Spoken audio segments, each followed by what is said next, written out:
नमस्कार दोस्तों, ocean network में आपका स्वागत है। मैं हूं ओमकार चौधरी।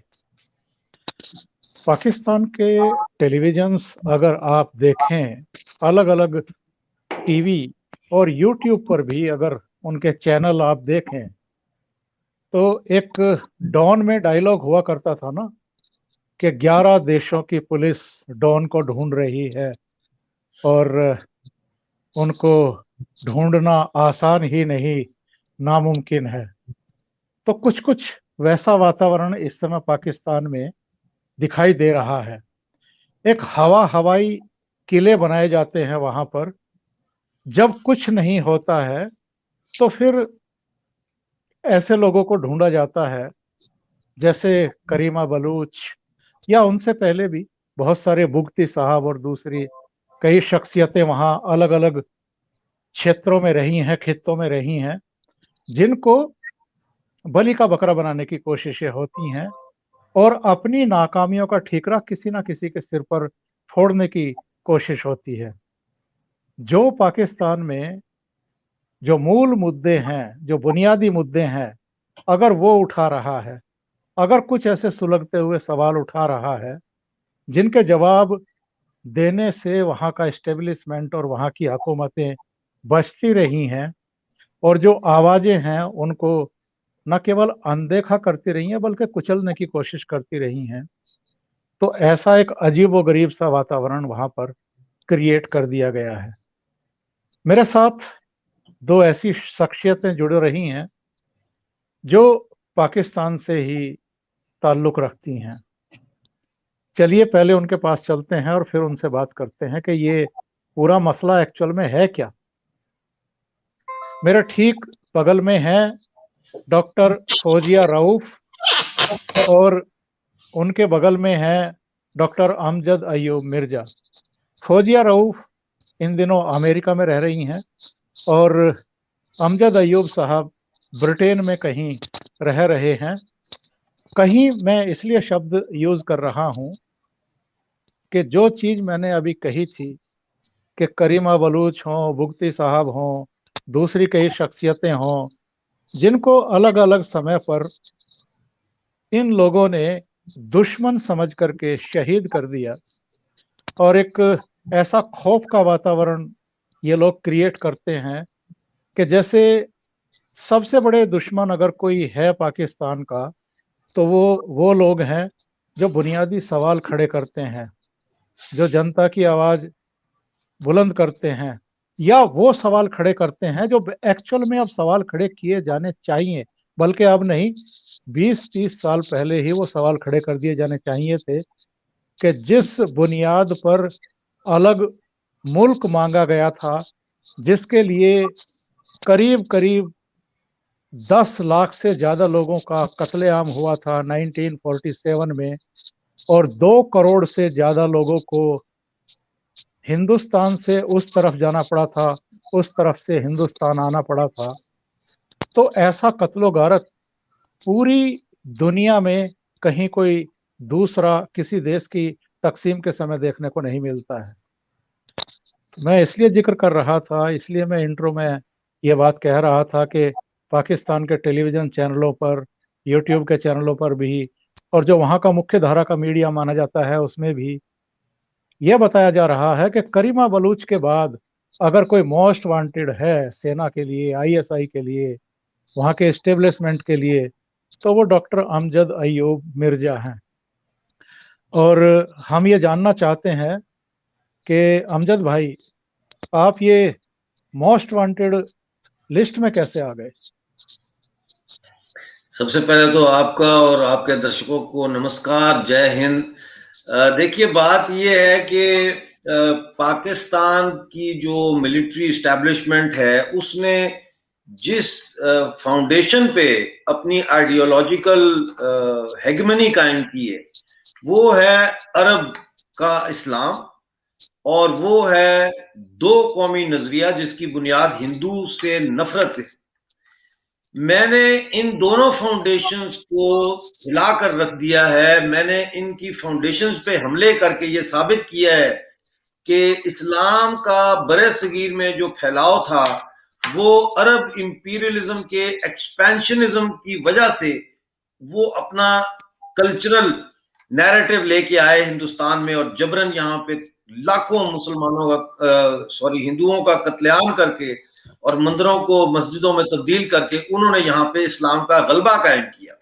दूसरी तरफ मैंने ये भी बात की है हमेशा कि दो कौमी नजरिया जो है ये एक कम्युनल नजरिया है, इसकी बुनियाद नफरत पे है, इसकी बुनियाद तकसीम पे है और हिंदुस्तान की जो हमारी परंपरा है उसमें उसके ये बिल्कुल एंटी है। और हम तो एक ऐसा देश है जो हर आने वाले को गले से लगाता है और अपना दोस्त मानता है, अपना अपना साथी बना लेता है, उसको हिंदुस्तान में शामिल कर लेता है। तो ये जो साजिश है दो कौमी नजरिए की, ये हमारे देश के खिलाफ है। और पाकिस्तान के अंदर जो इलाके हैं, पाकिस्तानी कब्जे वाला जम्मू कश्मीर और पाकिस्तानी कब्जे वाला गिलगित बल्तिस्तान, वहां पे एक बहुत बड़ी तादाद में नौजवान जो है वो मेरे इस नैरेटिव को सुनते भी हैं, फॉलो भी करते हैं और एंडोर्स भी करते हैं। लेकिन हालिया जो ये मेरे पीछे पड़ी है फौज, उसकी वजह ये है कि फौज के अंदर मुझे फौज के लोगों ने फोन करके बताया कि डॉक्टर साहब आपकी रेडियो हिमालय और आपकी जो यूट्यूब के क्लिप्स होते हैं उनको फौज में जो है वो पश्तून और बलोच और सिंधी और बल्तिस्तान के जो अफसरान हैं, मेजर से कर्नल रैंक तक के अफसरान और इसके अलावा सिपाही रैंक के लोग भी बड़ी दिलचस्पी से सुनते हैं। और इसी की शायद वजह है कि पिछले महीने 400 ऐसे फौजी अफसरान को जिनका ताल्लुक पख्तूनख्वा से था, बल्तिस्तान से, सिंध से और बलूचिस्तान से था, जो मेजर और कर्नल के रैंक के बीच के थे, उनको जबरन रिटायर किया गया है। और इस वक्त फौज के अंदर एक बहुत शदीद बेचैनी पाई जाती है। तो आज सुबह भी मुझे फोन आया था एक मेजर साहब का जिनको जबरी तौर पर रिटायर कर दिया गया है, और वो कह रहे थे कि डॉक्टर साहब आप यकीन नहीं कर सकते कि किस कदर तेजी के साथ आपका रेडियो हिमालय फौज के निचले रैंक्स में फैल रहा है। तो ये फौरी वजूहात हैं इसकी मेरे नजदीक। और डॉक्टर फौजिया, ये पाकिस्तान में हिंदू फोबिया क्यों है? इमरान खान भी इसके शिकार दिखाई देते हैं, जबकि जो प्राइम मिनिस्टर है उसको इस तरह के फिरका पराना बयान नहीं देने चाहिए। बीजेपी की, मोदी की, आरएसएस की आलोचना, भगवान राम का अगर मंदिर बनाया जा रहा है उसका भी विरोध, और भारत के खिलाफ, हिंदुओं के खिलाफ, मतलब सरकारी तौर पर इस तरह की बयानबाजी। इनके कई मंत्री ये कह चुके हैं कि अगर हम अपनी पर आ जाएं तो मंदिरों के घंटे नहीं बजेंगे, मंदिरों में घंटे नहीं बजेंगे। भाई ठीक है, आप इस्लामिक कंट्री हैं, आप रहिए, इस पर भारत को तो कोई ऐतराज नहीं है। पर जिसके गर्भ से आप पैदा हुए हैं, जो टू नेशन थियरी के आधार पर आपने अलग एक मुल्क मांगा, अब उसको आप संभाल नहीं रहे हैं, और आप अपने जो माँ बाप हैं उन्हीं को आप अब गालियां देने पर आमादा हैं। वहां हिंदू मंदिरों को किस तरीके से निशाना बनाया जा रहा है ये भी हम और आप सब देख रहे हैं। ये जहनियत क्या है? आपने सबसे पहले तो नमस्ते पूरे भारत के सिटीजन को, और आपका बहुत बहुत शुक्रिया, धन्यवाद कि आप मुझे इस शो पर लेकर आए हैं और मुझे मौका दिया है कि मैं भी बयान कर सकूं जो जो कहना चाहते हैं। बहुत सारे अल्फाज है जो अनकही असल में आपने फिल्म का हवाला दिया ना, मैं भी एक फिल्म का हवाला देती हूँ। मैं एक फिल्म है अजय देवगन की, उसका नाम है Bhagat Singh, the legend of Bhagat Singh. उसमें ये होता है कि जब ये लोग भाग रहे होते हैं ना, इनके साथी जो क्रांतिकारी होते हैं, तो उनके पीछे ये होता है ना कि सिनेमा में एक तरफ गोरे बैठे होते हैं, एक तरफ सेग्रीगेशन हुई होती है ना।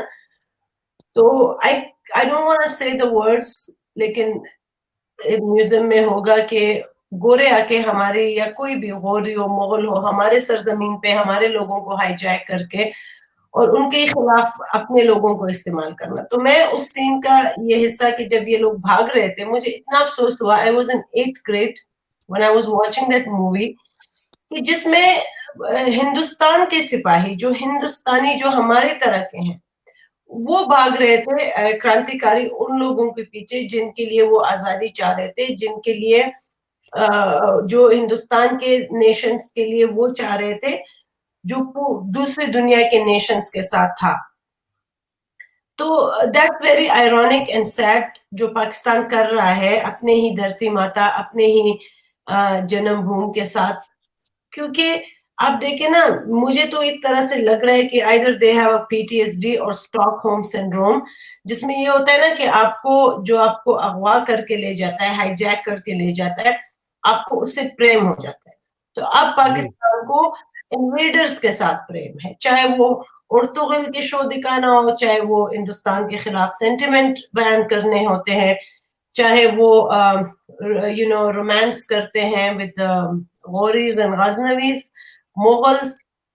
तो इनको ये स्टॉकहोम सिंड्रोम है, ये साइकोलॉजिकल बीमारियां होती हैं, ये रियलिटीज होती है, and we have to cope with it to take the rest of the Pakistan, that Pakistan जो कि बलूचिस्तान है, पाकिस्तान ऑक्यूपाइड कश्मीर है, सिंधु देश है, जो आजादी चाहते हैं, उनको हम अपने फॉस्टर केयर में लें। तो उनको हम फॉस्टर केयर में लेंगे जिस तरह बांग्लादेश को लिया था 1971 में, नताइज आए ना। अब अगर आप तब 1971 में बांग्लादेश को फॉस्टर केयर में ना लेते, तो अब आप you will be a sandwich nation between two extremist, those who were harbored and nurtured under your own eyes and nose, और आपके खिलाफ आपके बच्चा उठ के आपके खिलाफ ही बगावत कर रहा है या बुरा कह रहा है या अपने धरती को। तो मैं तो इसको टोटली एक क्लासिकल जो कंडीशनिंग हुई है पाउलो के लिहाज से, कि जब वो कुत्ते को खाना देता था फिर बेल बजाता था, खाना देता था बेल बजाता था, जब वो खाना नहीं भी देता था बेल बजाता था, तो उसके मुंह से स्लाइवा ड्रिबलिंग करता था।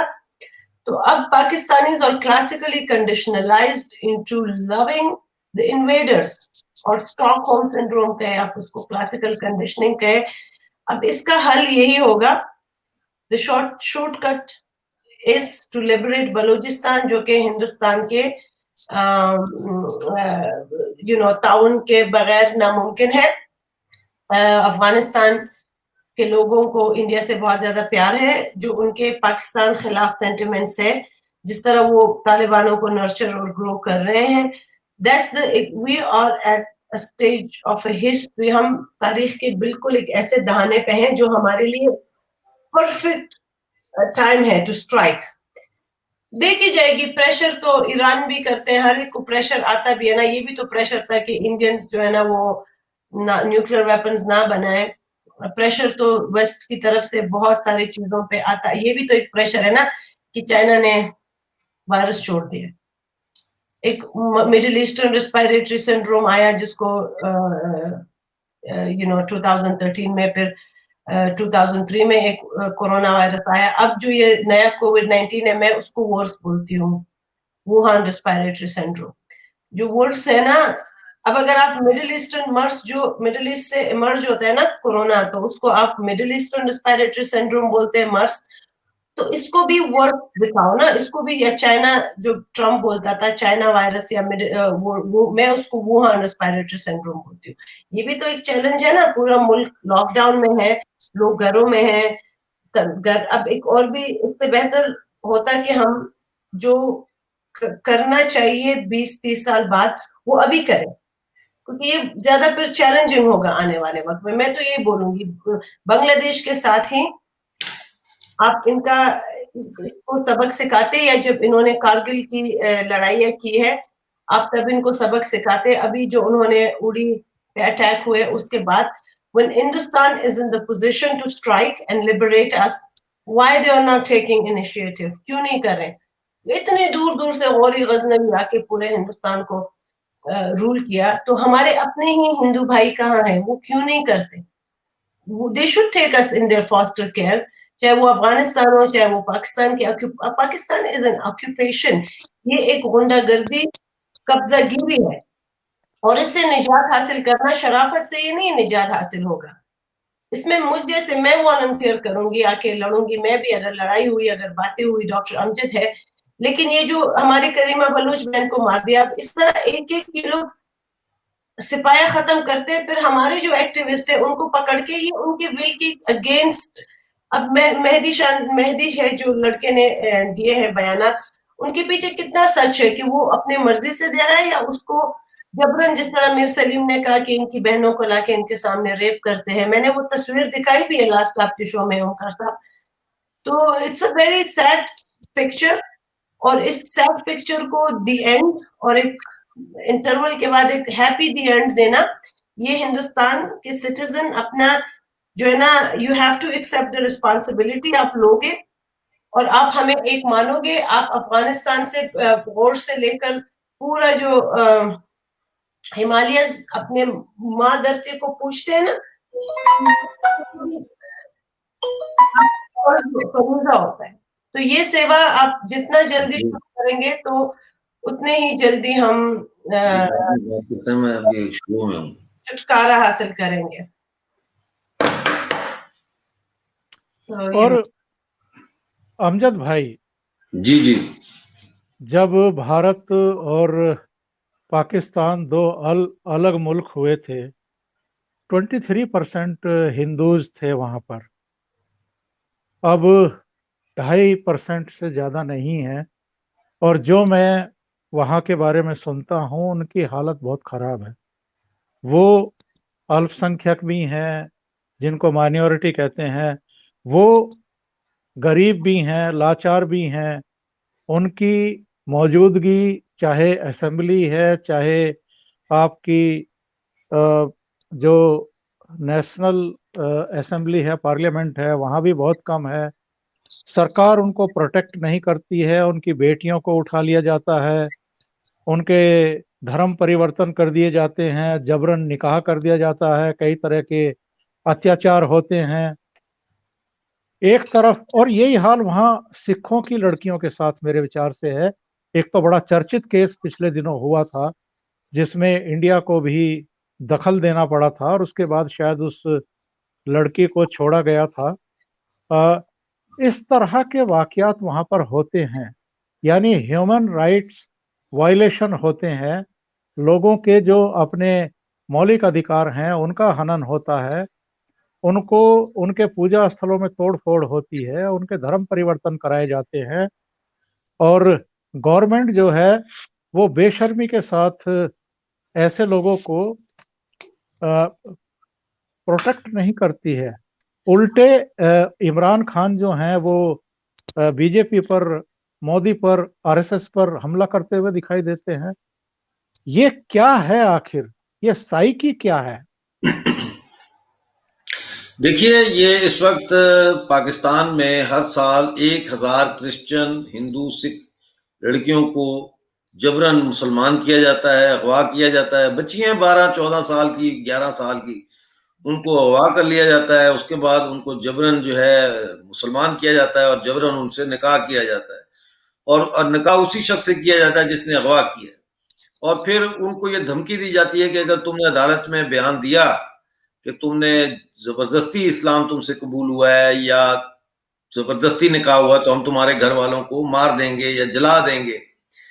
तो ये एक खौफ की फिजा कायम है। असल में बात ये है कि पाकिस्तान ने एक, जब ज़ियाउल हक की मार्शल लॉ लगी और अफगान जहाज शुरू हुआ, तो पूरे पाकिस्तान में सऊदी अरब ब्रांड का जो इस्लाम है, वहाबी इस्लाम, सलाफी इस्लाम, उसको नाफिज किया हर तरीके से। मुझे याद है, मैं जब कॉलेज में से मैंने फारिग हुआ तो हम लोग हंस रहे थे कि जो नेक्स्ट क्लास हमारे बाद आ रही है, इनको अब आयतें भी जुबानी याद करनी पड़ेगी, क्योंकि इस्लामियात को कंपलसरी कर दिया गया था। तो अब इस हवाले से इस्लाम, हमारे जमाने में दीनियात होती थी, यानी दीनियात में हम क्रिश्चियनों का भी पढ़ते थे, बाकियों का भी। दीनियात खत्म करके इन्होंने इस्लामियात लाए। तो फिर पूरे मुल्क में इन्होंने जो एक माइंडसेट फिर बनाया है, जिस तरह ये कह रही हैं डॉक्टर फौजिया ने कहा कि कंडीशनलाइज कर दिया है उनको।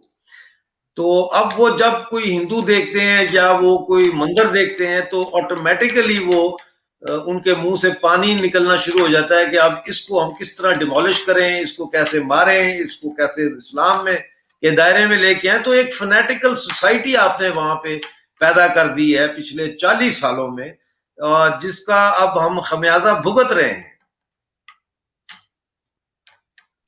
और फौजिया जिस तरह की वारदातें पाकिस्तान में होती हुई दिखाई देती हैं, करीब करीब वैसी ही जो कश्मीर का इलाका है, चाहे वो पाक ऑक्यूपाइड कश्मीर है, चाहे वो जम्मू कश्मीर का है हिंदुस्तान, ना, पाक ऑक्युपाइड कश्मीर नहीं, पाक ऑक्युपाइड जम्मू कश्मीर। जम्मू कश्मीर, और चाहे हिंदुस्तान के कब्जे वाला है, जो आतंकवादियों ने, जो इनकी जमातों ने साजिशें रच करके यहाँ पर अटैक किए कश्मीरी पंडितों पर, उनकी जो जायदाद थी उनको कब्जा लिया। 90 के दशक में जो घटनाएं हुई, लाखों कश्मीरी पंडितों को घाटी से एक तरीके से बेदखल कर दिया गया। और जहां से आप आती हैं अफगानिस्तान, वहां भी भगवान बुद्ध की मूर्तियां तोड़ी गई, सिखों के गुरुद्वारों पर अटैक हुए, 25 श्रद्धालुओं के तो मारे जाने की सूचना खबर आई थी पिछले दिनों। ये सब कट्टरपंथियों पर आखिर नकेल क्यों नहीं कस पाती हैं वहां की सरकारें, वो चाहे पाकिस्तान की हुकूमत हो चाहे अफगानिस्तान की हुकूमत हो। मैं ये पहले भी जिक्र कर चुकी हूँ, जब अखवानुल मुस्लिमीन जिस तरह पढ़ने का था ना कि दीनियात से इस्लामियात तक का सफर, तो अखवानुल मुस्लिमीन जब मुअम्मर कज़ाफ़ी और यासिर अराफात, जिनको तो हटा दिया, जो सद्दाम हुसैन, ये सारे आए, भुट्टो वाज क्वाइट, वो इनके साथ मसला ये होता है ना कि ये तालीम याफ्ता वेस्टर्न होते हैं, चाहे इनका इमरान खान हो चाहे भुट्टो हो, लेकिन दे फैंटिसाइज, लेकिन वो फिर प्रीच और पढ़ाते वो है। अब मुझे तो मशरक़ी फन आप दिखता है, जो है जो मोदी जी करता है वो मुझे मशरक़ दिखता है। योगा है, आप अपना जो है हस्बैंड के लिए करवा चौथ रखते हो, मुझे ये चीजें मशरक़ी दिखती है ना। तो अब मुझे नहीं पता इमरान खान किसको मशरक़ी बोलता है। मशरक़ का जो होता है एक कंसेप्ट, हमारा पूरा जो हिंद का कल्चर रहा है वो है, हम उसको समझते हैं। फिर एक मिडिल ईस्टर्न बोले ना, मिडिल ईस्टर्न कल्चर, वो मशरक़ी कल्चर ना बोले, क्योंकि मशरक़ी कल्चर में हमारी औरतें जो होती है वो साड़ियाँ पहनती है, डांस करती है, करतब दिखाती है। जो बुद्धिज्म है, हिंदुइज्म है, सिखिज्म है, एक वे ऑफ लाइफ, एक फिलॉसफी ऑफ लाइफ, एक बिल्कुल एक जिस तरह अफगानिस्तान में भी जो मशरक़ी कल्चर था, हमारी औरतें तो कभी दुपट्टा पहनती नहीं थी, उनको पता भी नहीं था दुपट्टे क्या होते हैं। हम जब पाकिस्तान में आए तब हमें एक एम्बेरसमेंट से हो रही थी कि भाई इनके हर कूचे गली में मस्जिदें हैं, और अफगानिस्तान में एक मस्जिद था काबुल में जिसमें 40 साल तक गोरे ने नमाज पढ़ाई थी, जो कि आया था ये देवबंद से, और वो भी जहन साजी करने में। आप सुभाष चंद्र बोस ने जिस तरीके से कहा था कि फॉर सेकेंड वर्ल्ड वॉर के बाद एक अच्छा मौका है हिंदुस्तान को अपनी आजादी हासिल करने है, अगर हम सुभाष चंद्र बोस के नक्शे कदम पे चलते ना तो अब मुल्क ना टूटा होता। इसी फॉर्मूले को किंग अमानुल्लाह खान ने क्या किया है, फर्स्ट वर्ल्ड वॉर के बाद ये फॉर्मूला लिया है, जिन्होंने 1919 में आजादी ली है, अपना जो इस्तिकलाल जिसको बोलते हैं। तो हम उसके बाद भी हिंदुस्तान को इतने साल लगे, और वो भी सुभाष चंद्र बोस जैसे लोग आए जिन्होंने देखा वेस्ट, और उनको था कि how to take what is yours. तो फिर अब एक तरह से जो फैक्शंस है पाकिस्तान के, इंडिया के अंदर भी ना, वो लोग आके सिखों को वरगलाते हैं और उनकी फिल्में बनाते हैं कि भाई जब किंग अमानुल्लाह खान ने अटैक किया था और उन्होंने ब्रिटिश इंडिया से अपनी इंडिपेंडेंस ली थी, फिर वो भी एक पता नहीं वो ऑरेंज सी पगड़ी क्या नाम है उसका, फिल्म बनाई है उस पे, जिसपे मुझे हंसी आ रही है कि आप इससे कि आप एक भारत का एक बेटा है उसके साथ हाथ मिलाओ और आप अपनी आजादी ले लो। नहीं, आप हमेशा अफगानिस्तान ही भारत का एक टुकड़ा है जो कि हमेशा उन्होंने at the cost of their blood, at the cost of so many sacrifice, उन्होंने हमेशा अपने आजादी और इस्तकलाल को बरकरार किए रखा है। एक इंडिपेंडेंस जो हैसियत रही है भारत का जो ही एक टुकड़ा है, लेकिन लोगों ने वो भी तो पॉसिबल किया ना, हमने भी तो इतनी कुर्बानियां दी है। फिर 80 के अरसे में जब इस्लामाइजेशन का झोंका, फिर अरबिस्तान, सऊदी अरबिस्तान हम उसको बोलते हैं, सऊदी अरबिस्तान का जो इस्लाम आ रहा था, उस पे फिर क्यों नहीं भारत ने इंटरफेरेंस किया? मतलब why they took such a long rest after Bangladesh? उनको क्या ये लगा कि इनका जो है ना पाए तकमील तक पहुंच चुके हैं? जबकि भुट्टो, ये जो मुस्लिम ब्रदरहुड है, अख्वानुल मुस्लिमीन, इनके पे रिक्रूट कर रहे थे ना अफगानिस्तान से रब्बानी को, गुलबदीन हिकमतियार को, इनको बाकायदा पाकिस्तानी कैंपों में ट्रेन किया, जिसमें मुशर्रफ खुद ये कन्फेस करते हैं कि हमने किए, हाँ हमने मुजाहिदीन बनाए, हाँ हमने तालिबान बनाए। तो खित्ते, ये जब खित्ते की बात आती है ना, फिर उसमें भारत सिर्फ इंडिया नहीं होता, उसमें अफगानिस्तान, बांग्लादेश, श्रीलंका, नेपाल, पाकिस्तान, फिर ये सारे भारत माता के बच्चे हैं ना। तो आपने फिर सबका ख्याल रखना पड़ता है ना। ये नहीं, दैट्स वेरी अनफेयर कि हम इंडिया से तो लाइव चांद तक का सफर, जो चांद को तस्खीर का सफर तो हमने सब देख लिया, लेकिन जब 5 साल पाकिस्तान बेनजीर ने बाकायदा हमला कराया है जलालाबाद पे, और जो डॉक्टर नजीब ने रिक्वेस्ट करता रहा है कि भाई हमारे साथ जो है ना एटलीस्ट दुनिया को तो बताओ ना, शोर तो मचाओ। यूनाइटेड नेशंस में है, आपके जितने भी रिप्रेजेंटेटिव है, तो मेरा तो गिला बनता है ना बड़े हिंदुस्तान से, मेरा अपने बड़े घर से गिला बनता है। आप अगर यू नो गाजी अमानुल्लाह खान को अपने भारत का बेटा नहीं मानते, जो कि अपनी बेटी को इंडिया का नाम देता है, वो उसको हर तरीके से हिंदू समझता है, हम अपने आपको हर तरीके से हिंदू ही समझते हैं। लेकिन जब भारत में एक, जिसको मैं यूनाइटेड यूएसबी बोलती हूँ, यूनाइटेड सब कॉन्टिनेंट भारत, कब ये ड्रीम हम देखेंगे जिसमें हम सब यूनाइटेड होंगे, और जिसमें ये बोलते हैं ना कि अल्लामा इकबाल ने तो शेर कह दिया अखुवत पे, वो कहते हैं ना अल्लामा इकबाल साइको ने कि अखुवत इसको कहते हैं चुबे कांटा जो काबुल में, तो हिंदुस्तान का हर पीरू जवां बेताब हो जाए। तो जब काबुल में इतने कांटे चुभे, काबुल की बेटियों की जो असमतें लूटी हैं इन पाकिस्तानी आईएसआई वालों ने, फिर क्यों नहीं आए हमारे भारत के चौहान, पृथ्वीराज चौहान, फिर हमारे भारत के अशोक क्यों नहीं आए, फिर हमारे भारत के सुभाष चंद्र बोस क्यों नहीं आए, फिर हमारे भारत के जो थे क्या ना भगत सिंह क्यों नहीं आए उनको करने के लिए, रेस्क्यू करने के लिए?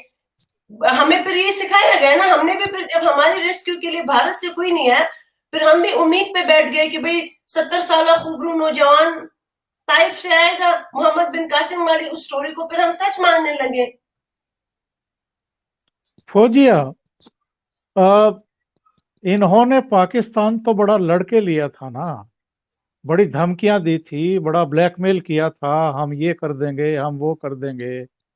अफगानिस्तान तो खैर एक अलहदा मुल्क था ही। मैं ये कह रहा हूं कि जब हिंदुस्तान ने इनके ब्लैकमेलिंग में आकर के, तब की जो लीडरशिप थी, चाहे गांधी जी थे, चाहे नेहरू थे या पटेल थे, उन्होंने कहा कि ठीक है भाई लड़ो मत। जैसे घर में कई बार दो भाइयों के बीच में लड़ाइयाँ हो जाती हैं, वो अलहदा हो जाते हैं, तो चलाओ अपना अपना घर, तुम अपने घर को चलाओ, हम अपने घर को संभालते हैं। तो ऐसे में जबकि इनकी लीडरशिप, जो मैंने बुनियादी सवाल किया था अमजद भाई से कि ये क्या साइकी है, आपने अपना मुल्क भी ले लिया, आप राज भी कर रहे हो, कभी कोई पार्टी आ जाती है, कभी कोई प्रधानमंत्री बन जाता है, उसके बाद भी आप गालियां देंगे हिंदुस्तान को ही, और फिर हिंदुस्तान से ही ये अपेक्षा भी करें कि भाई वो आकर के आपके मसले भी सुलझाए, आपकी मदद भी करे, तो ये क्या है? ऐसा तो नहीं हो सकता ना। जी देखिए, पहली बात तो ये कि कोई लड़ मर के पाकिस्तान नहीं बना। पाकिस्तान तो रेडक्लिफ ने बनाया, वेस्टमिनिस्टर में लकीरें खींच के ये इलाके पाकिस्तान में, ये हिंदुस्तान में, ये इस तरह से बना, और कोई तहरीक नहीं थी पाकिस्तान की, बिल्कुल ये मैं इस बात से इत्तेफाक नहीं करता। और जिन इलाकों को पाकिस्तान में शामिल किया गया, यानी पंजाब, सिंध, बलूचिस्तान, बाद में कब्जा हुआ, और ये खैबर पख्तूनख्वा, यहां तो मुस्लिम लीग का कोई वजूद ही नहीं था, सिरे से ही वजूद नहीं था। जो इनके बड़े बड़े जागीरदार थे, जब वो कायद आजम जिसको बोलते हैं जिना, उस दुनिया के सबसे ईवल तरीन कम्युनल वायलेंस के जो नुमाइंदा है जिना, जब वो उसकी पार्टी में शामिल हुए तो फिर उनके साथ उनकी रियाया भी शामिल हो गई। लेकिन तहरीक तो यूपी में चली। यूपी कहां है आज? यूपी तो भारत में है। तो जिन्होंने पाकिस्तान की तहरीक चलाई जैसे भी थोड़ी बहुत, वो तो एक छोटा यूपी के अंदर वो महदूद थे। तो ये सारा जो है, ये तो बहुत एक अलहदा ही इसके ऊपर नशिस्त होनी चाहिए कि ये हाँ पाकिस्तान बिल्कुल। के क्याम का जो नजरियाती जो आइडियोलॉजिकल गेम है, ये कब शुरू हुई, कैसे शुरू हुई और कैसे उसको बेचा गया। लेकिन जब पाकिस्तान बनता है दो कौमी नजरिए पे कि हम हिंदू और मुसलमान इकट्ठे नहीं रह सकते, आप इनको भाई कह रहे हैं, चलो ये इकट्ठे नहीं रह सकते, तो फिर जब पाकिस्तान बन गया तो उसके बाद अगर हमारा जो ये पाकिस्तान बना है, इसके हुक्मरान अगर भारत के साथ दोस्ती कर लेते हैं, नॉर्मल रिलेशंस डेवलप कर लेते हैं, trade relations, cultural relations, linguistic relations develop करते हैं, तो फिर ये कैसे ये इस बात को साबित करेंगे कि हम पहले तो इकट्ठे नहीं रह सकते थे क्योंकि हम दो कौमें हैं, लेकिन अब जो है हम इकट्ठे रह सकते हैं पीसफुली।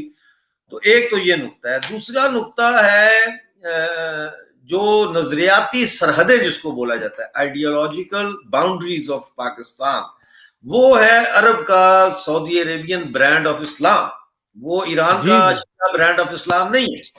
लिहाजा अब ये दोनों को एक के जरिए, इस्लाम के जरिए आपने बलोच कल्चर खत्म कर दिया, आपने पख्तूनख्वा के कल्चर को नीचे ले खत्म कर दिया, लैंग्वेजेस खत्म कर दी, सिंध की कल्चर खत्म कर दी, पाकिस्तानी मकबूजा जम्मू कश्मीर में आपने डोगरी कल्चर खत्म कर दिया, गिलगित बल्तिस्तान में आपने बल्ती, शीना, नगरी वगैरह वो कल्चर खत्म करके ऊपर एक अरब कल्चर ला दिया, और उसमें आपने ये बता दिया कि भाई तुम्हारी जुबानों से ज्यादा अफजल जुबान अरबी है, लिहाजा सब अरबी पढ़े, अरबी का लिबास पहनो, अरबों की तरह जो हुजूर सल्लल्लाहु अलैहि वसल्लम खाते थे वो खाओ, यानी खजूर खाओ और वगैरह वगैरह।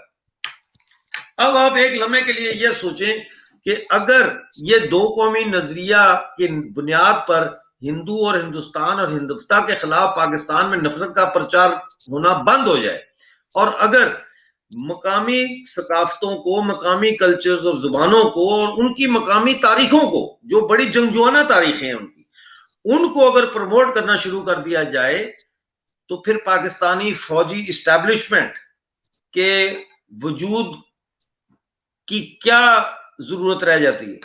वो तो ये कहते हैं ना कि हम पाकिस्तान की नजरियाती और जोग्राफियाई सरहदों के दिफा के लिए हम लाजिम है कि हम हर चीज में हमारी उंगली हो।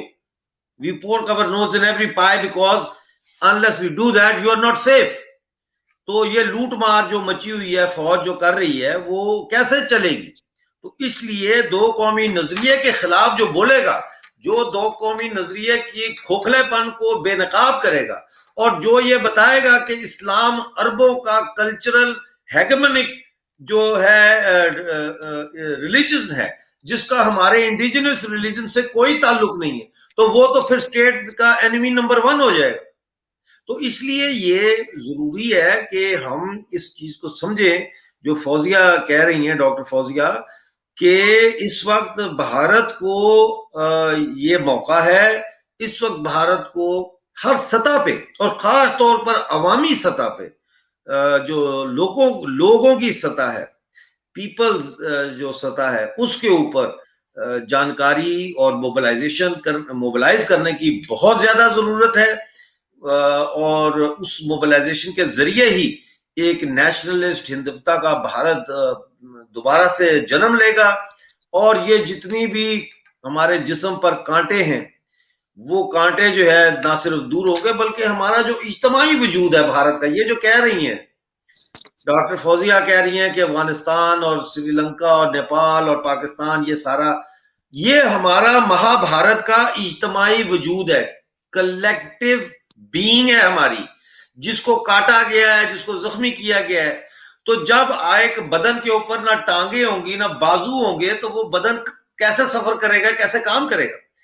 भारत को 21वीं सदी से 21वीं सदी में अगर दुनिया की एक इकोनॉमिक और कल्चरल पावर बनना है तो उसको अपने इज्तिमाई वजूद को दोबारा से जोड़ना होगा। डॉक्टर साहब हाँ, अगला सवाल मैं फौजिया आपसे ये पूछना चाह रहा हूँ। फौजिया आप कुछ कहना चाह रही थी, पहले वो कह लीजिए, उसके बाद बात करता हूँ। जी, मैं सिर्फ इतना कहना चाहती हूँ, जो डॉक्टर साहब ने भी कहा ना, OIC की जब हम कॉन्फ्रेंस हुई मुतालिया पाकिस्तान, जिसको हमारे दोस्त मुगालता पाकिस्तान बोलते हैं, मुतालिया पाकिस्तान में था ना कि जब इस्लामिक कॉन्फ्रेंस बांग्लादेश के बाद सब सारे टेररिस्ट इकट्ठा हो गए बादशाही मस्जिद में, तो उसमें दूर से करीब से अल्लामा इकबाल के कब्र से ये आवाज आ रही थी कि न अफगानियम व न तुर्क व न ततारियम चमनजादियम व अजियक शाखसारियम निशान रंग बू बरमा हरामस्त कि माँ परवरदे अजियक नो बहारियम। अब इसमें पश्तो फारसी और हिंदी मिला के ये कहे कि मतलब मैं ना तातारी हूँ, ना मैं तुर्क हूँ, ना मैं अफगान हूँ, मैं चमनजाद के चमन में फूल के दरख्त का एक शाख हो, और हमारे ऊपर तमीज और रंग बू बरमा हरामस के मतलब ये इजी है उर्दू में कि माँ परवरदे अजियक नौबहार, कि हम एक ही नौबहार से आए हैं। अब ये अल्लामा इकबाल को ये किसने सिखाई? कायदे आजम खुद एक फॉरेनर वेस्टर्न स्पाई थे, एजेंट थे उनके आके, और उन्होंने जहन साजी की है। रोजाना एक बच्चा जाता है, वो रोजाना उसको ये पढ़ाते हैं, और उस एम्बिशियस भी है, उसने डॉक्टर बनना है, इंजीनियर बनना है, ही हैज टू रट्टा लगाना होता है, उसने रोटे के जरिए गोल के ये चीजें किताब पे लिखनी होती है। इफेक्ट तो नेचर वर्सेस नर्चर का होता है ना, फिर नेचर में जेनेटिकली जो हम पैदा हुए हैं उसका रोल, फिर नर्चर जिस तरीके से नर्चर किया है, फॉस्टर किया है हमें, उसका भी इफेक्ट था। तो अब भारत को इनिशिएट करना होगा, हमें अपने ही फॉस्टर केयर में लेना, और they have to, there has to be like some prophecy, जो है ना, मैंने ये बोला कि आपने अगर अफगानिस्तान पे गिव अप किया लॉन्ग अगो, सेंचुरीज वाइल, कि जब वहां पे पृथ्वीराज चौहान के दौर में जब गुर्बत गौरी आया, गौरी ने हमारे मर्दों को मार के उनको, औरतों को बेचा, उन पे जुल्म किया, उनको जबरदस्ती हमारी रिलीजियस किताब अविस्ता जलाई, बुद्ध मत के पैरोकारों को मारा, राम के माने वालों को मारा। उस पे तो आपने खैर कंप्रोमाइज कर दिया कि भाई पहाड़ है इतना ऊंचा, आप कौन जाते हैं, छोड़ रहने दे इनको, इन्हीं इन्वेडर्स के रहम करम पे। But then you paid the price too. वही जब गजनी आए, गजनवी या गौरी, फिर अफगानिस्तान के में ही फले फूले, और उनका जो बिगर पिक्चर था वो ये था कि फिर पूरे भारत पे उनकी नजर थी। अभी भी जो आप ये छोटे छोटे फैक्शनों का किला कमा नहीं करते, तो in the very near recent future you are gonna pay a bigger price than what you had paid in the era when Mughal Babur किस रास्ते से आया था? हिंदुस्तान, अफगानिस्तान से आया था ना, और ये लोग गजनवी अफगानिस्तान के रास्ते से आए थे ना। तो आप अगर जिस तरह यूएस की हर जगह बेसिस है, जापान में इन्होंने है, साउथ कोरिया में इनके बेसिस है, सऊदी अरेबिया में उनके बेसिस है, क्यों ये लोग बेसिस बनाते हैं? अमेरिका कहाँ पे है, सऊदी अरेबिया कहाँ पे है? अब अफगानिस्तान में ये बेसिस क्यों ले रहा है? लेकिन भारत जो है ना वो चुप है, उसको तो सांप सूंघ गया कि नहीं, हमने तो ना कोई आह तक नहीं। जिस तरह एक अच्छी बहू होती है, सास भी कभी बहू थी, तो बस वो सास के नक्शे कदम पे बहू जीवा, मैंने ना आंख भी नहीं बोलना, मैं बड़ी अच्छी हूँ। इसको फोरक्लोजर, जो फोरक्लोजर पॉलिटिक्स है उसमें से निकलो। जो आप अपने आबाओ अजदाद का पॉलिटिक्स कर रहे होगे ना, आबाओ अजदाद ने प्राइस पे किया है, आप भी प्राइस पे करने के लिए तैयार हो। मैं तो अभी फौजिया आई, उन्होंने आपको ललकारा, आप नहीं होते। मलाला योफमाईवंद आई, उन्होंने ललकारा, आप नहीं होते। करीमा बलूच आई, उन्होंने जान दे दी, आप नहीं होते। वो फोरक्लोजर जो आप रोमांस कर रहे हैं ना विद फोरक्लोजर पॉलिटिक्स, कि दादाओं पर दादाओं ने तो ये किया जी, हम तो बड़ा लड़ते हैं, डरते हैं लड़ने से। You have to change this. वो बोलते हैं ना पश्तो में, दिखाल को जोर दे खुदाई जोर दा। लोगों की जो पावर होती है ना, आवाज, वो भगवान की आवाज होती है। लोगों को जगाओ, भारतीय जनता को जगाओ। ये जो अपने जन में सो रहे हैं ना सुख की चैन, वो बोलो ना, गुर्बत से छुटकारा तभी मिलेगा जब यूनाइटेड सब कॉन्टिनेंट भारत बनेगा। गुर्बत से छुटकारा तभी मिलेगा जो इन्फिल्ट्रेट कर रहे हैं ऑन भारत लैंड, जो कि जिनके बेसिस है। पाकिस्तानी आर्मी क्या है? It's a base who are serving the west interest. और अपना भी वो जिस तरह आप वो कारोबारी है ना, जिस तरह वो जो बाजार में आपको 2 टकों पे बेच देंगे, किसी भी आपका कीमत लगाते हैं, कभी चाइना को आपकी कीमत लगाएंगे, कभी अमेरिका को आपका कीमत लगाएंगे। Now it's our time, it's our, हमारा दौर है, हमारा वक्त है। हमारी भारत धरती जो है वो हमारे भारत के बाशिंदों के, भारत के सिटीजन की है। और इस धरती के लिए जागो, इस धरती को बचाओ। हमारा कोई इतना अच्छा पास नहीं रहा है। Now we have to make a nice future for us. जी सर। फौजिया जब प्राइम मिनिस्टर के तौर पर नरेंद्र मोदी मॉस्को और अफगानिस्तान से लौटते हुए लाहौर में उतर गए थे नवाज शरीफ को उनके जन्मदिन की बधाई देने के लिए, और उनकी नातिन का निकाह होने वाला था, उसको भी अपना आशीर्वाद देने के लिए, उनके लाहौर से दिल्ली लौटने के 10-12 दिन के भीतर पठानकोट एयरबेस पर अटैक किया गया था। ऐसे 1-2 बार नहीं, कई वाकये हैं जब भारत की तरफ से दोस्ती का हाथ बढ़ाया गया, रिश्तों को मामूल पर लाने की कोशिश हुई। भैया अटल आप बिहारी कमाल वाजपेयी, बात कर रहे हैं ओमकार भाई, आप कमाल बात कर रहे हैं। आप कह रहे हैं कि शेर और बकरी की दोस्ती हो जाए, और आप हैरान हो रहे हैं कि जैसे बकरी जाती है शेर के पास उसके चाटने के लिए या उससे हाथ मिलाने के लिए, तो वो शेर उसको खा जाता है। उसकी पाकिस्तान की फितरत मैं है। एक बहुत अच्छे सवाल पे आने वाला हूँ। मैं केवल एक बेस बना रहा हूँ उसका। जी जी।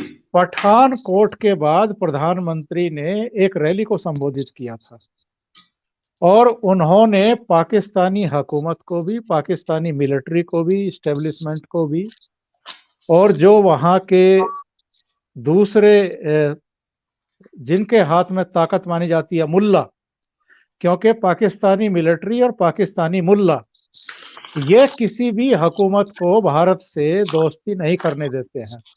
और तब प्राइम मिनिस्टर ने यह कहा था कि हम ऐसी स्थिति खड़ी कर देंगे पाकिस्तान के लिए, पूरी दुनिया में ये अलग थलग पड़ जाएंगे, इनकी जनता इनके खिलाफ खड़ी होगी, इनका जीना दुभर कर देगी, और वहां पर ये इनसे पूछा जाएगा फिर कि 70 साल पहले ही आप भी आजाद एक मुल्क बने थे, 70 साल पहले ही भारत को भी आजादी मिली थी, भारत इतनी तरक्की क्यों कर गया और आप लोग इतनी गुर्बत में और इतनी बुरी हालत में क्यों हैं?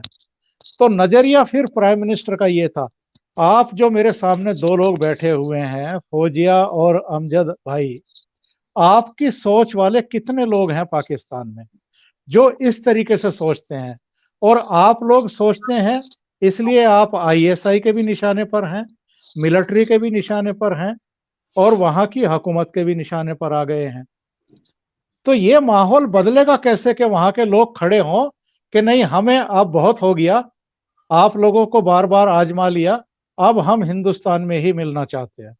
आपको नजर नहीं आ रहा हर रोज पाकिस्तानी कब्जे वाले जम्मू कश्मीर में लोग मुजाहरे कर रहे हैं, आटे के लिए, रोटी के लिए, पानी के लिए, बिजली के लिए, नौकरियों के लिए, तनख्वाहों के लिए।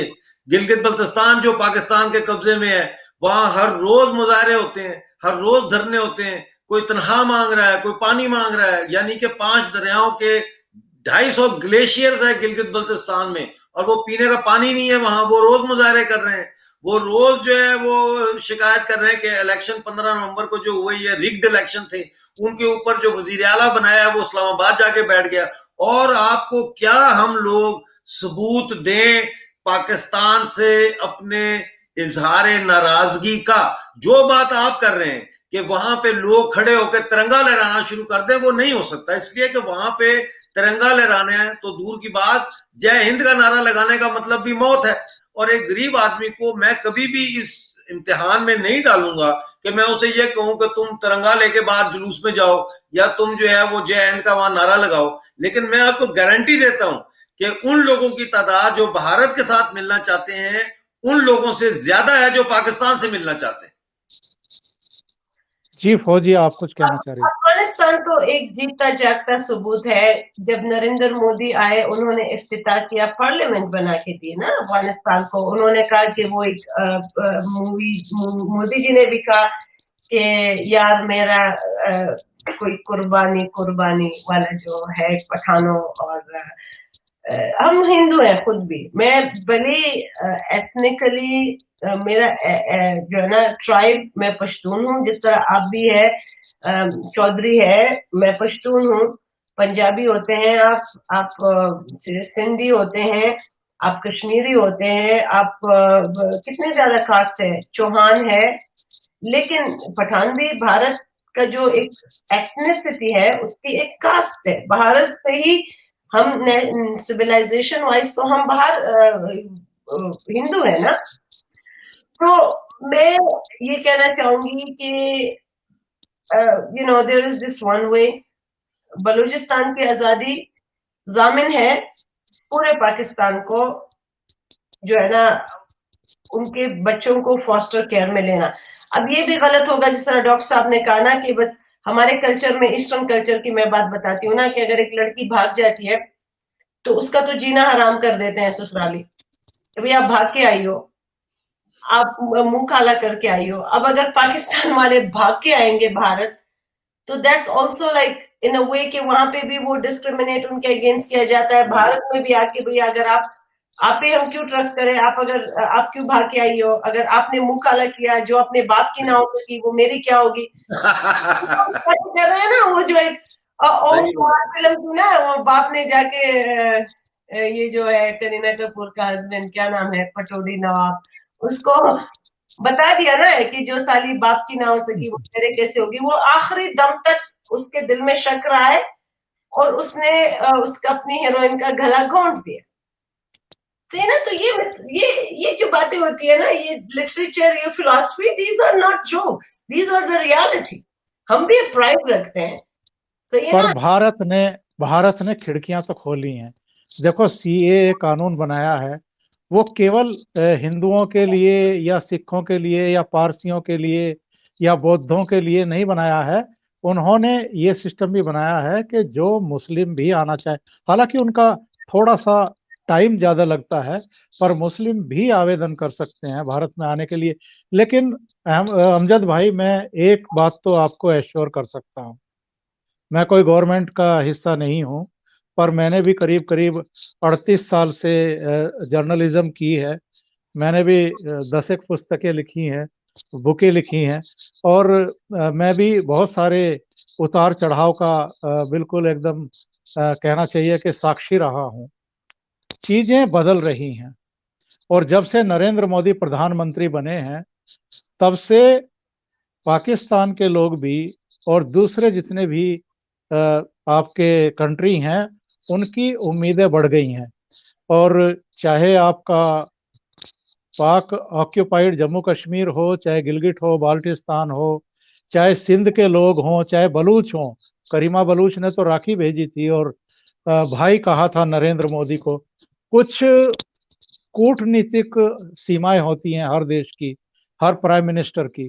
इसलिए वो शायद उस तरीके से खुल करके मदद नहीं कर पा रहे हैं, लेकिन मैं एक बात तो एश्योर कर सकता हूं कि देर सवेर आप लोगों के सपने तो पूरे करेंगे नरेंद्र मोदी।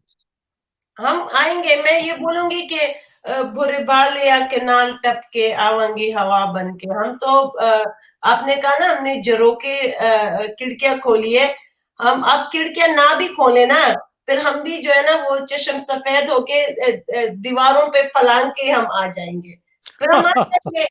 फिर वो दर्जी का टुकड़ा है को रख ले, हम फिर आ जाएंगे। फिर आप ना फिर आ गए इतने ज्यादा। मेरे घर के दरवाजे तो खुले हैं जब आप लोग आए।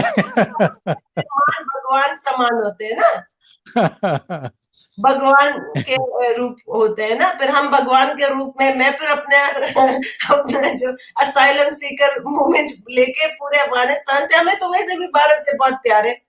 भारत में लोगों को शिकायत वहां की सेना से है, वहां की आईएसआई से है, वहां के एस्टेब्लिशमेंट से है। पाकिस्तान के लोगों से यहाँ के लोगों को कोई शिकायत नहीं।